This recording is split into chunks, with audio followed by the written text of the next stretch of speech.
शिव महापुराण की कथा करते करते 30 साल के लगभग में हो जाए।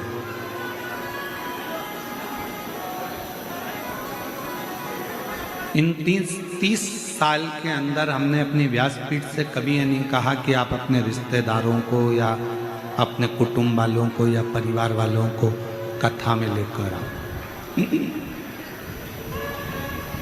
कभी नहीं बोला। इन 30 साल में आपसे केवल इतना जरूर कहा कि आप कथा तक आओ।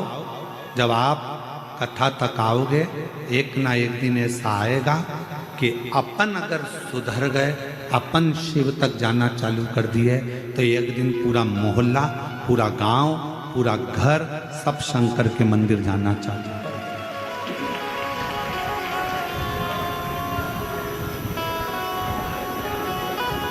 आप स्वयं तो जाओ। स्वयं के जाने का जो फल है वो दुनिया में कुछ भी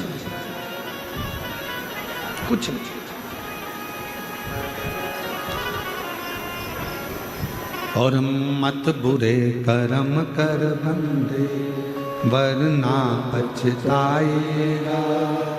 भगवान की आंखों से तू बच नहीं पाएगा, तू बच नहीं पाएगा। अरे ओ अज्ञानी मत कर नादानी, अरे ओ अज्ञानी मत कर नादानी। तेरे कर्म का फल भी तू ही पाएगा, जैसा किया तूने तेरे आगे आएगा। मत बुरे कर्म कर बंदे वरना पछताएगा। भगवान की आंखों से तू बच नहीं पाएगा, तू बच नहीं पाएगा। हम स्वयं को सुधार।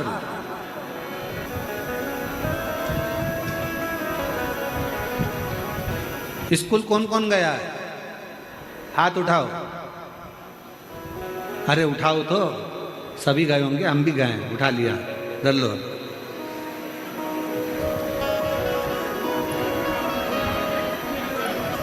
सारे सब्जेक्ट की अलग अलग एक एक फेयर कॉपी होती है। बोलो तो कौन सी कॉपी? Fair copy. हिंदी की, अंग्रेजी की, गणित की, साइंस की, सब की फेयर कॉपी एक अलग होती है। सब की अलग अलग होती है। और एक कॉपी बिचारी होती है जिसमें सारे सब्जेक्ट को लिखा जाता है, उसको कहते हैं रफ कॉपी। बोलो सही है कि गलत? अरे बोलो तो जम के। रफ। टीचर ने कुछ लिखाया बोर्ड पे, वो लिख लिया। फिर किसी ने लिखाया, वो लिख लिया। अंग्रेजी का आया, साइंस वाला आया, मैथ वाला आया, फिर ये आया संस्कृत वाला, फिर ये हिंदी वाला, सब रफ में उतार लिया। फिर बाद में से रफ से अपन ने उसको फेयर कॉपी में उतार दिया और एक कॉपी अलग फेयर बना दी। घर में भी फेयर कॉपियाँ तो जितने घर के बेटे हैं, बहुएँ हैं, ये सारी फेयर कॉपी हैं। और घर के जो बुजुर्ग हैं ये रफ कॉपी हैं। बहुत कुछ लिख लेते हैं और आपको अच्छा बना देते। घर का बुजुर्ग रफ कॉपी की तरह है। इसने भी कुछ कहा, उसने भी कुछ कहा, बड़ी बहू कुछ बोल गई, छोटी कुछ बोल गई, मंजला कुछ बोल गया, संजला कुछ बोल गया, ननद आई बोल गई, मामा जी आए बोल गए, फूफा जी आए बोल गए। वो रफ कॉपी घर का बुजुर्ग सब अपने अंदर उतारता जाता है और उन सब की सुनकर फिर रफ कॉपी में से फेयर कॉपी बनाता जाता है। बड़े बेटे को कह देगी बेटा ऐसा कर लेना, छोटे को कह देगी ऐसा कर लेना। हिंदी सही कर दी, अंग्रेजी की कॉपी सही कर दी, साइंस की कॉपी सही कर दी। पूरे घर को अच्छा कॉपी दिया, फेयर कॉपियाँ दे दी और घर की वो रफ कॉपी तो रफ ही रह गई। आखिरी में भी लोगों ने कहा माँ तू चुप रहे, तुझे कुछ नहीं आता। क्यों? क्योंकि वो रफ थे, उसने सब कुछ धारण करा। फेयर नहीं हो पाई, क्योंकि सबके लिए जी थी। ये कॉपी, रफ कॉपी सबके लिए जी है। ये रफ कॉपी आखिरी में उठाकर खत्म हो जाती है, भरा जाती है तो फेंक दी जाती है, और फेयर कॉपी को तो एग्जाम तक भी संभाल कर रखा जाता है। काम आएगी, काम आएगी, काम आएगी। माँ बाप वो रफ कॉपी हैं जिन्होंने आप जैसे बच्चों को फेयर कॉपी बना दिया और आपको अच्छे बैग में सजाकर एग्जाम तक पहुंचा दिया। वो माता पिता, और उस माता पिता का आदर करो, सम्मान करो, सत्कार करो। आज बच्चों को जैसे एक माता पिता को बच्चों की जरूरत होती है, इसी तरह बच्चों को भी अपने माता पिता की जरूरत होती है, इसी तरह माता पिता को भी बच्चों की जरूरत होती है। हिमालय राज की नगरी में नगाड़े बज रहे हैं, बैंड बाजे बज रहे हैं, ढोल बज रहे हैं, मृदंग बज रहे हैं। क्यों? हिमालय राज के घर में बेटी का जन्म हुआ।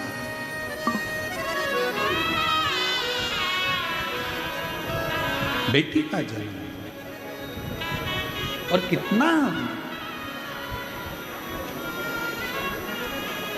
कितना जरा देखो, शिव महापुराण की कथा को उठाकर देखिएगा। शंकर भगवान की धर्म पत्नी पार्वती जी का जन्म होता है तो हिमालय राज के यहाँ पर नगाड़े बजते हैं, ढोल बजते हैं।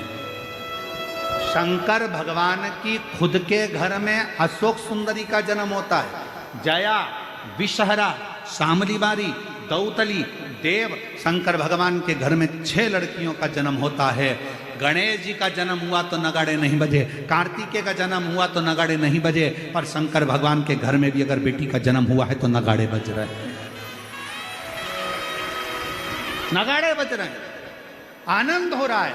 चारों तरफ बधाइयां बांटी जा रही हैं कि हमारे घर में बेटी का जन्म हो गया।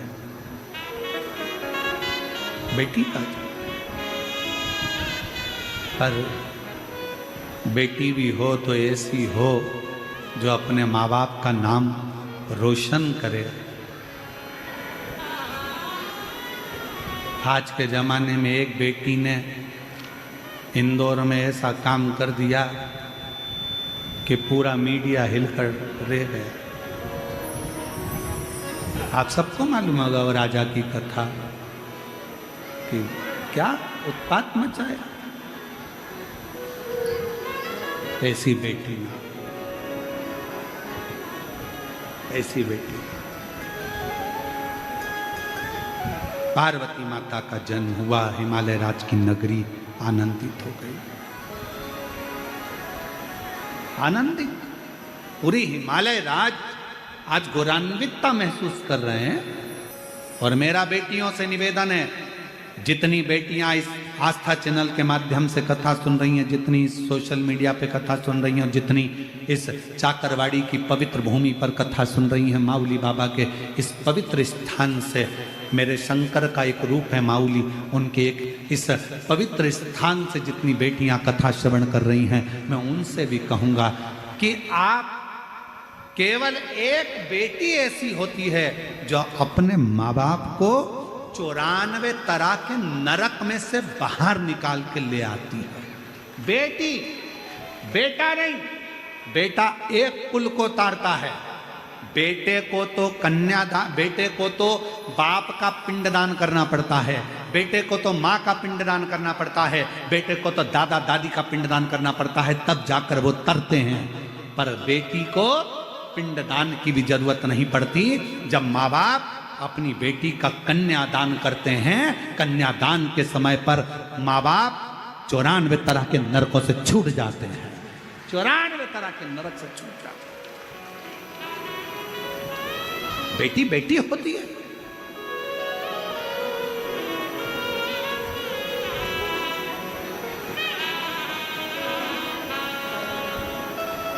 श्रेष्ठ बेटी का जन्म हो। हिमालय राज के घर में पार्वती जी का जन्म हुआ और हिमालय राज की नगरी बड़ी आनंदित हो रही, बड़ी आनंद। और महाराज वो कहते हैं ना, चौक पुराओ माटी रंगाओ, आज मेरे घर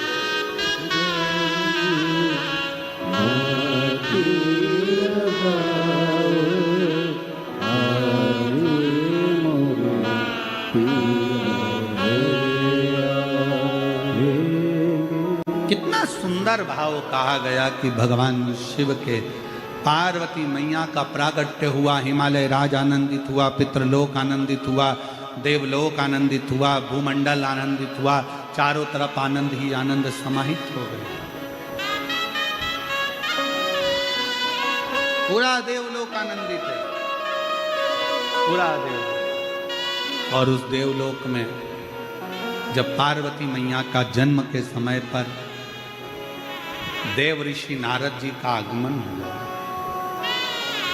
देव ऋषि नारद का और नारायण श्रीमन नारायण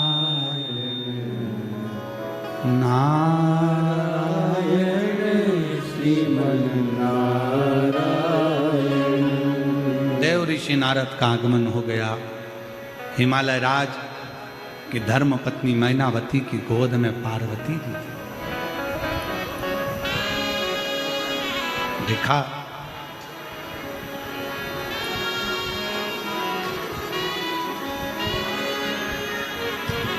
गोदी में पार्वती।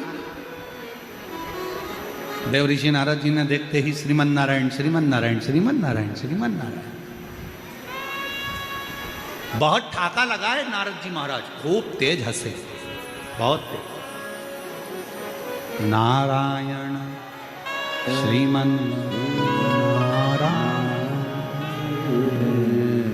नारायण श्रीमन नारायण, खूब हंसे। हिमालय राज ने हाथ जोड़कर प्रार्थना कर कर अंदर प्रवेश दिया। भीतर प्रवेश। शिव महापुराण की कथा कहती है, जो महाकाल के दरवाजे पर जाता है वो भाग्यशाली कहलाता है। जो महाकाल के दरवाजे पर जाता है वो भाग्यशाली कहलाता है।